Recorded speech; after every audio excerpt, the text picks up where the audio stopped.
नमस्कार। कभी सोचा है कि घी और तेल जैसी रोजमर्रा की चीजें हमारे शरीर को अंदर से साफ और नरिश कर सकती हैं?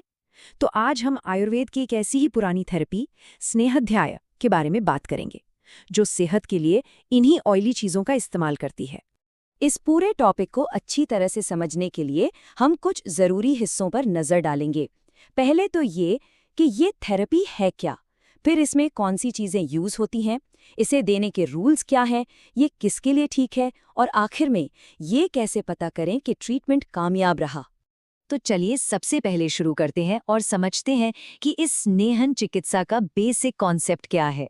पुराने टेक्स्ट में देखें तो इस थेरेपी को शरीर के कुछ इम्बैलेंस, जिन्हें दोष कहते हैं, उनको मैनेज करने के लिए सबसे जरूरी माना गया है। ये एक तरह से बॉडी को अंदर से क्लीन और नर्चर करने का एक बहुत ही फंडामेंटल तरीका है।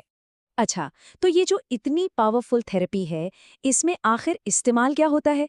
चलिए इसके सोर्सेज को थोड़ा और करीब से देखते हैं। आयुर्वेदिक ग्रंथों के हिसाब से इस थेरेपी में यूज होने वाली चीजें दो मेन सोर्सेज से आती हैं। एक तो वो जो हमें पौधों से मिलती हैं, जिसे स्थावर कहते हैं, और दूसरी वो जो जानवरों से मिलती हैं, जिसे जांगम कहा जाता है। इन्हीं दोनों सोर्सेज से ये 4 मेन ऑयली सब्सटेंस मिलते हैं। और सबसे दिलचस्प बात पता है क्या है? इन सब में घी को बेस्ट माना जाता है। वो इसलिए क्योंकि इसकी खासियत यह है कि ये बॉडी के टिश्यूज में बहुत गहराई तक जा सकता है, जिससे नरिशमेंट और हीलिंग दोनों बेहतर होती है।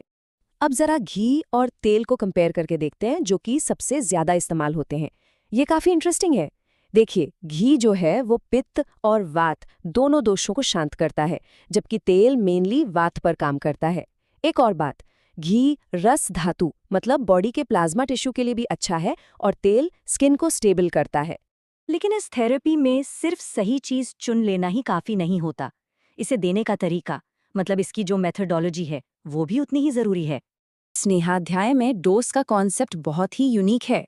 यहाँ पर खुराक को मिलीलीटर में नहीं नापा जाता, बल्कि ये इस बात पर डिपेंड करता है कि किसी की डाइजेस्टिव पावर उसे पचाने में कितना टाइम लगा रही है।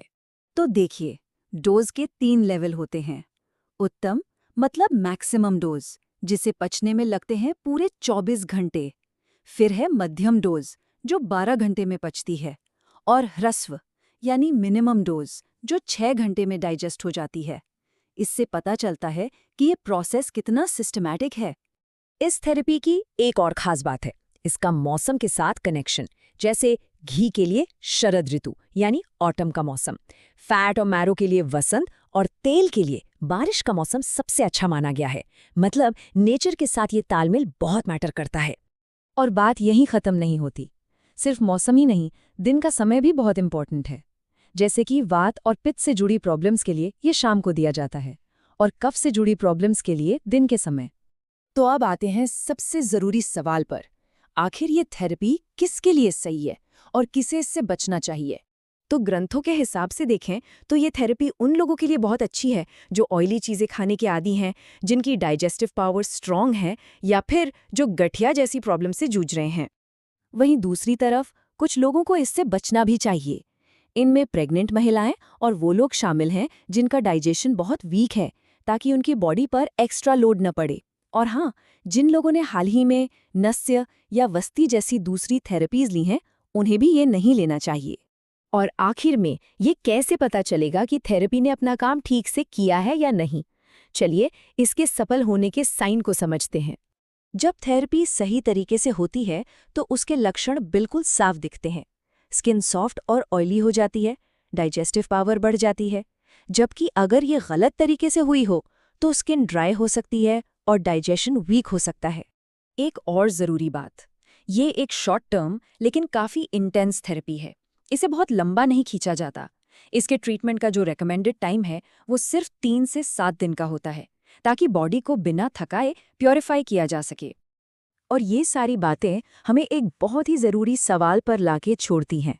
आज के मॉडर्न फार्माकोलॉजी के ज़माने में हम उन पुरानी थेरेपीज से आखिर क्या सीख सकते हैं जो शरीर के डाइजेस्टिव रिदम और सीजनल साइकिल को इतनी ज़्यादा इंपॉर्टेंस देती हैं? इस पर सोचना वाकई दिलचस्प है,